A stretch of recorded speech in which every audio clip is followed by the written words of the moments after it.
Alright, we're on centers today, the final positional tier list that we have done over the last week and a half. What is going on, everybody? How is everybody doing today? Like I said a couple weeks ago, I want to do a tier list just based on this season for all positional groups. We're finishing it off today with centers. We will still have a couple more though in 2023. I'm going to still be doing a tier list of every NBA team and NBA rookies. You guys should probably get both of those this weekend. So yeah, this is pretty much going to be the tier list week. If you guys do enjoy these, I would appreciate you dropping a thumbs up. I love like all your guys' comments on pretty much all of the 4 positional group tier lists before. You guys have actually been pretty civil in the comments, so I do appreciate that a lot. And like, this isn't a perfect tier list. I love hearing your guys' insight and input and just kind of what you would do in your perspective of these positional groups. And I'm never gonna like die on these hills either. Like, I'm open to agreement and changing my rankings as well. So before we get into it, let's hear a word from today's sponsor. Before we get back into today's video, I want to give a word from today's sponsor, Ewin gaming chair. So I just got this Ewin gaming chair, and I can say it is night and day from my previous desk chair that I used. My previous chair was this like rinky-dink, non-flexible back support chair that I've been using for a while, and honestly I kind of noticed my back having some issues with it. So I was like, it is time to upgrade. And me personally, I'm not the best at putting things together, and putting together this chair was super easy. I did it in under 20 minutes, and that's for my ability to put things together. You could probably put this together in under 10 minutes. So we can start off at the top where it has this magnetic low rebound memory foam pillow that just attaches magnetically at the top where your head is. It's that easy, because that's something I lacked with my old chair. It just didn't have a headrest at all, and I'm constantly just trying to relax in it and I just couldn't, but in this chair I can. This chair is a 4D integrated lumbar support system. It has magnetic full metal 4D padded armrests. It has a revolutionary temperature and pressure sensitive cold cure foam core. It can also hold up to 400 pounds, while most other chairs can even bear 300 pounds at most. And I'm noticing the effects on it already, because if you're working from home, if you're a student, or if you just like to game a ton and you're going to be at your desk or your setup for a while, you do need to invest in a nice chair that's going to support your back and body for long periods at a time. So I've teamed up with Ewin, who's going to give you guys 25% off a racing chair like this one. You're going to use code SROS at checkout. There will be a link in the description below, and it's a great thing to get this holiday season as well. And thank you again to Ewin for sponsoring today's video. All right, so yeah, this is going to be interesting how I'm going to construct this. We're starting off with Al Horford. All right, so like we have the F tier. I don't think he's like the end of the bench center, but he's not the player he used to be. He's getting up there in age. He's almost at that wash point of his career,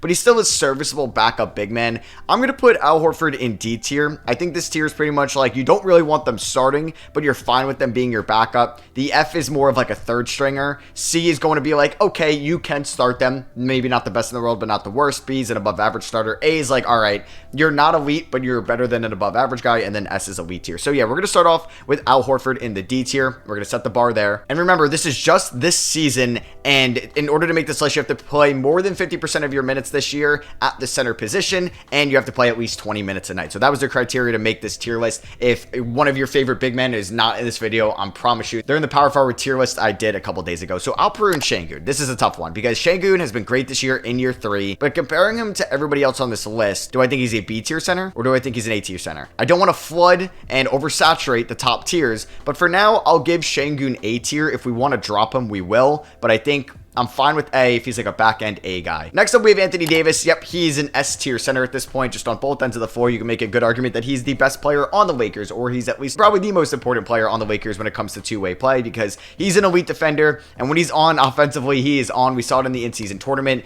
and when he's healthy, he's one of the best just overall players in the NBA, and he's going to be right up there in the Defensive Player of the Year conversation, while also averaging 20 and 10 a night. All right, next up, we have Bam Adebayo, who I think is a perfect A-tier center. I think there's a chance if I do want to put 5 centers in S tier, he will be up there, so make sure you watch towards the end of the video, because that may happen. I don't want to have more than 5 guys in S tier, and I think Bam could get up there at the end of this video, but for right now, he's going to be in that A tier with Şengün. Still going to be there in the Defensive Player of the Year conversation. Maybe not as polished as like AD is offensively, but he's still somebody that can give you north of 20 points a night, and obviously somebody that can also handle the ball very well for somebody at his size. We have Bismack Biyombo up next, who was really not supposed to be in any rotation this year, but the Memphis Memphis Grizzlies have had just so many injuries, like to Brandon Clark, who's coming back at the All-Star break. Steven Adams is out for the whole year. I think Bismack Biyombo is actually maybe just as fine as Al Horford. He's not going to space the floor, but he's still like a solid enough bruiser inside. I don't, like, he probably should be a third string center at this point, but I think he's actually not been that bad in the minutes Memphis has given him. Next up, we got Brook Lopez, who we know is going to be like an elite shot blocker. He can space the floor somewhat. He's been a little bit down three-point shooting this year. I mean, he's not the player he also used to be, at least when he started his Bucks tenure of his career. I don't think he's definitely not in the A tier with Şengün and Bam. I'm debating if I want to put him in the C tier or the B tier. I'm going to throw him in B. There's a chance we drop him down to C, but I really do appreciate his, like, still solid rim protection. We got Chet Holmgren, and if you want to talk about elite rim protection, also somebody that's just 21 years old doing this, I mean, Chet Holmgren's an A tier center this year. He's been that freaking good. He's right up there in the Rookie of the Year conversation. He may be the number one, like, odds-on favorite right now. I mean, Wemby might actually be the technical odds-on favorite, but I don't know. I like Holmgren to win the award. I think he's actually been better than Wembanyama this year, and I don't know if that's a hot take.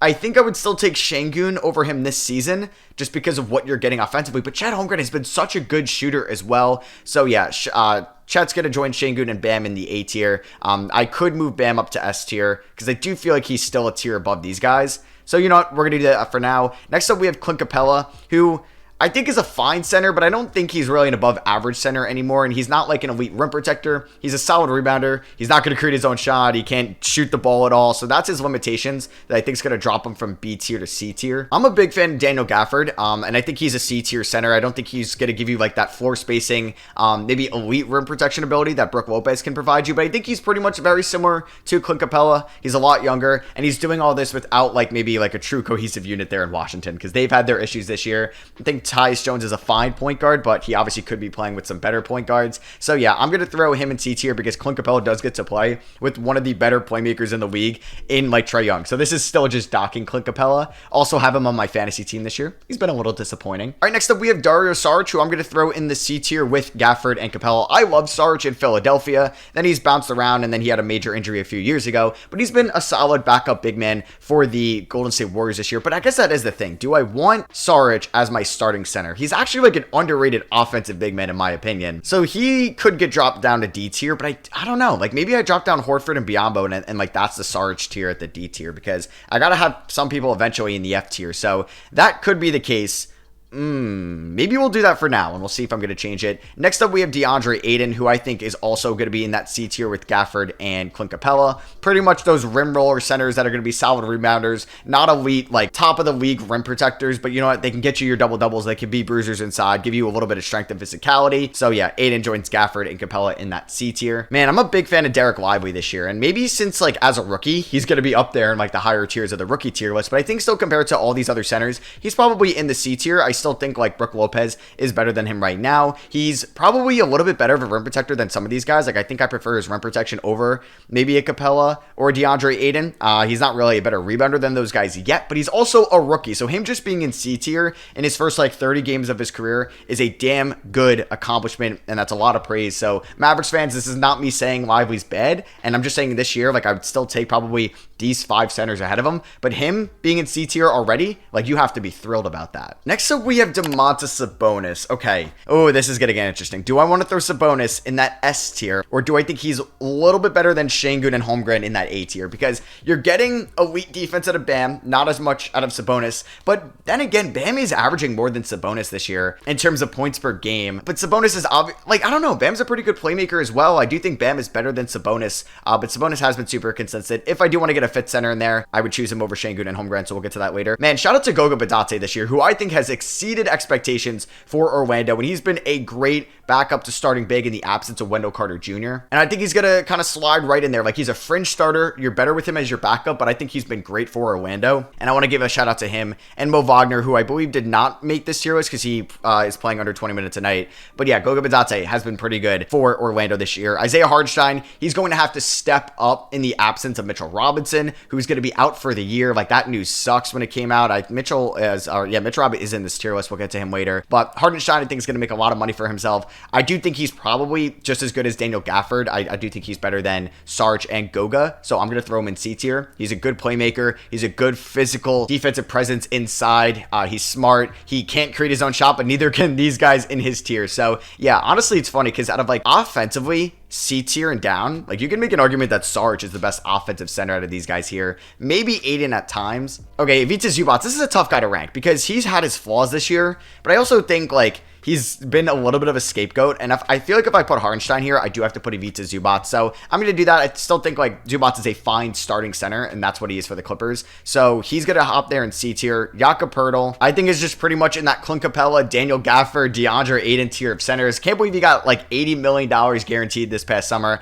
I feel like Toronto maybe regrets giving up a first-round pick for him and extending him. Definitely not one of Masai Ujiri's better moves, but yeah, I think he slides in that C tier. Definitely better than the centers below him. All right, next up we have Jalen Duren, who I'm a huge fan of. You guys know that as the younger player for the Detroit Pistons. I would love to put him in that B tier, and if I'm gonna maybe bring anybody up from C tier to B tier, he could be one of them. But I think for right now, he's in that C tier of centers, but he could definitely be up there and B at the end. Like if C just has like 20 centers in it, we're obviously going to move some guys down and up, but for now, he's hopping in there. Next up, we have Triple J, who is an A tier center. In my opinion, he's the reigning defensive player of the year. He's having one of the better offensive years of his career, at least like points per game standards. Obviously, though, it's because John Morant was suspended. He has been inefficient at times, but I think just like I don't know. I feel like this would be wrong of me to put him in B tier this year, but he's been inefficient. I mean, he's shooting like 4% from the field. He's shooting like under 32% from three, which isn't good. So like him putting up 21 points isn't that impressive on that efficiency, but he's still a solid or one of the better rim protectors in the league. But it hasn't been the same from last year. You know what? I think like because like the point of this tier list is just looking at 2023-24 season this year, like the 2 months that we have so far this year. I think Triple J has been in the B tier. I think Şengün and Holmgren and Sabonis have been better than Triple J. That may be my hot take of the video. Jared Allen is really good, man. I'm going to throw him into that B tier with Brook Lopez and Triple J because I do think he's a tier above the guys in C tier. Joel Embiid, I mean, easy S tier. He's the reigning MVP. Right now, out of everybody here, he's probably the best player that I've ranked so far. He'll probably be the second best player in this tier list. So yeah, this is no brainer. He just had 50 against one of the best teams in the league and the best defensive team in the Minnesota Timberwolves last night. So yeah, I gotta throw him in S tier, foul merchant or not. All right, next up we have Jonas Valanciunas, who I'm gonna throw, I feel like he's probably pretty comparable to like Clint Capella and Gafford and them. So he's gonna be in the C tier. I would say though, he's the best guy in this tier. I think like Capella, Aiden, and Valanciunas are the 3 best centers in this tier. And then I would say like Duren and like Lively are right there as well. I may drop Hartenstein down. I don't want to feel like this isn't Nick's bias, but I do think that he's better than everybody else below him. But you guys can let me know in the comments. Man, this year though, Jusuf Nurkic hasn't been good. I think normally you'd put him in that C tier. I don't think he's been bad enough to throw him in that F tier.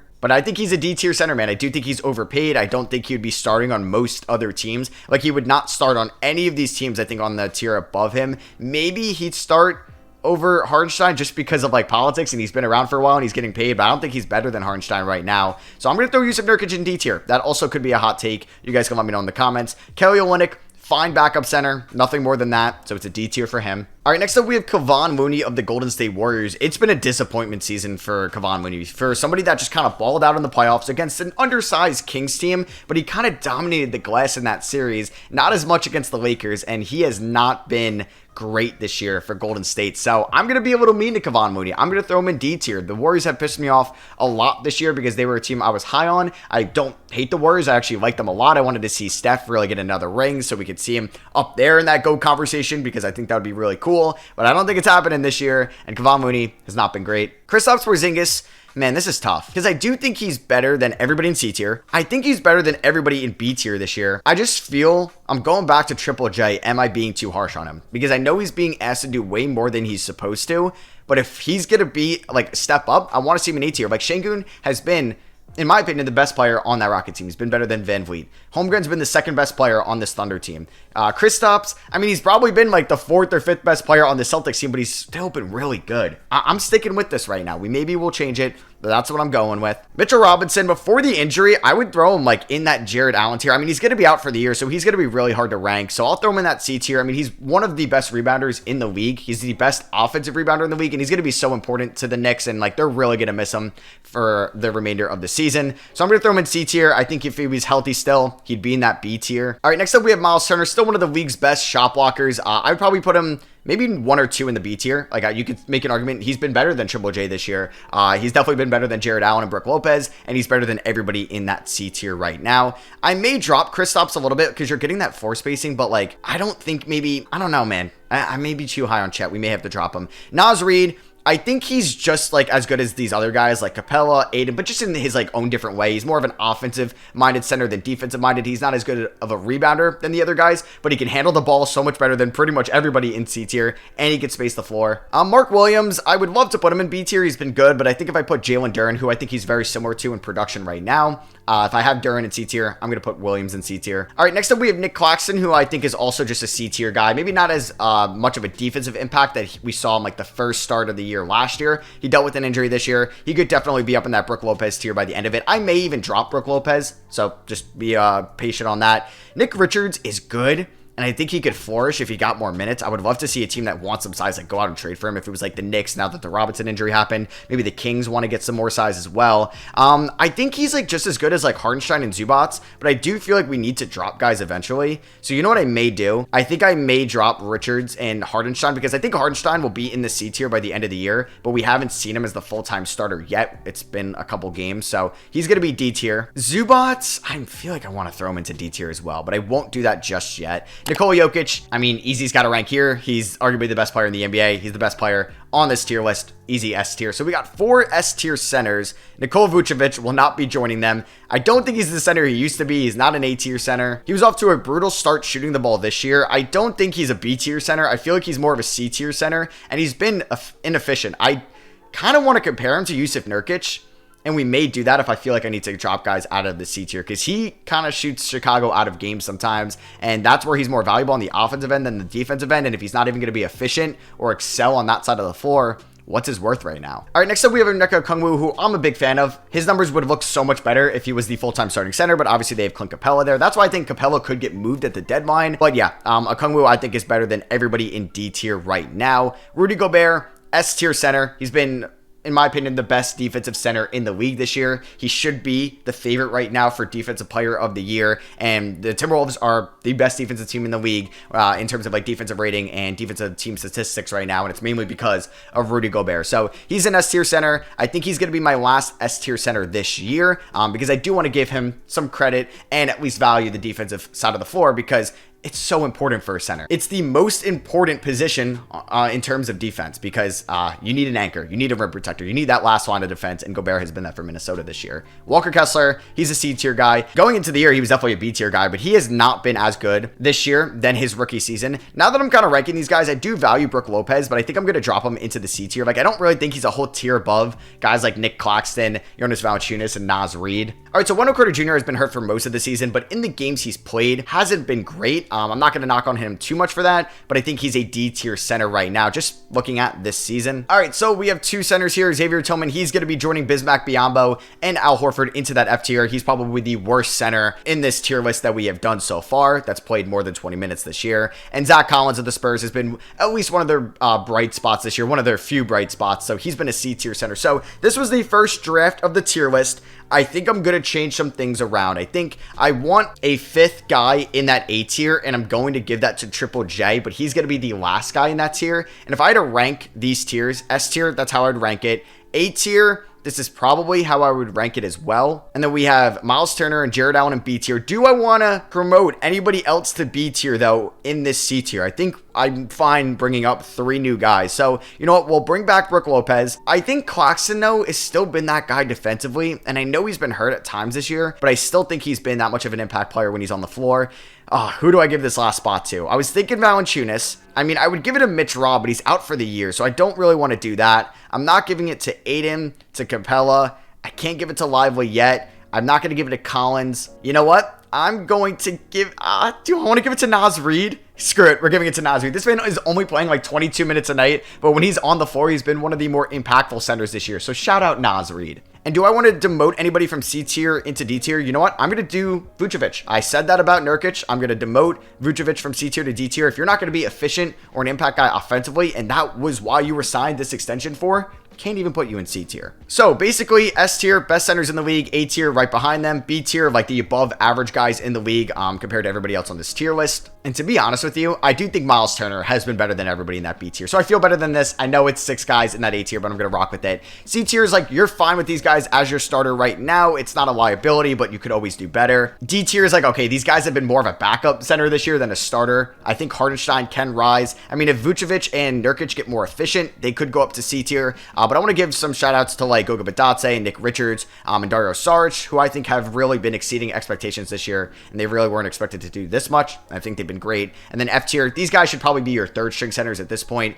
Al Horford, he's really only the backup because the Celtics have nobody else. They have no other depth options. And then we have Bismack Biyombo, who was just signed basically this year, and Xavier Tillman, who has not been great when he's been on the floor. So yeah, that is going to be for me. I hope you guys did enjoy. Make sure you check out the Ewin chair. Link in the description. You can get 25% off if you use code SROS. Drop a like if you guys did enjoy the positional tier list. Like I said, we'll probably do NBA team tier list on Saturday and then rookies on Sunday. So thank you all for watching. I love you guys, and I'll catch you on the next one. Peace.